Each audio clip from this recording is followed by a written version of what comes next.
in the Christian contemplative tradition, which is a living tradition that goes back to the time of Jesus, with different expressions throughout the centuries, the experience of God is at the heart of the tradition itself. God is not a concept, an idea, or an object of fundamentalist belief, but the reality in which our own life is imaged and created. And Jesus of Nazareth experienced this in a unique way, and his experience is then offered to anyone who is his follower or drawn to explore the tradition that he initiated 2,000 years ago as the Christ, as the word that's spoken out of the mystery of God into the world and into time, into this moment of time as a living reality. So in this understanding of God, God is, as Christian scripture says, it is in God that we live and move and have our being. So life is enfolded in the mystery of God, the way the fish in the ocean discovers that water is around it all the time, the way that we might discover that we live in an atmosphere of oxygen that feeds us at every moment of time. God is life itself. Thomas Aquinas said God is existence. God is the isness, the great I amness, the revelation of the Hebrew Bible, and the revelation that Christ brings forth in a human way, in the way of form to which we can relate. So in that sense, we can be devoted to this mystery, have a sense of surrender and relationship, but a relationship that allows that mystery of God to come alive within us. God is the image, or we are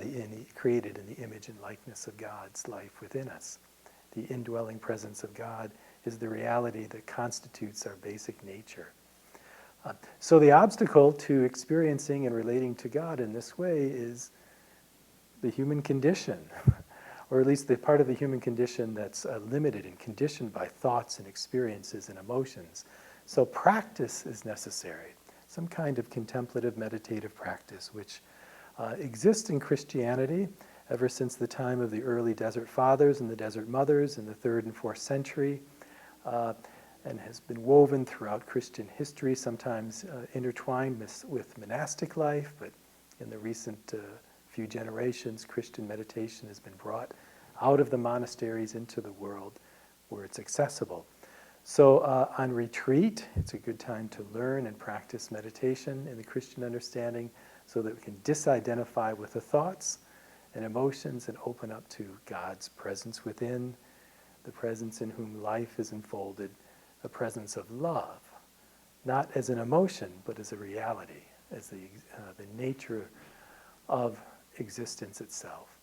So we will be having a retreat in March of this year, upcoming year, on Christian meditation practice, coming out of the lineage of centering prayer established by the Trappist monk, Father Thomas Keating, but also focused on sacred attentiveness, on listening to God in the moment, that this moment of time, this present moment, is a doorway into eternity when we practice and bring alive the gift of God, which roots us in life itself.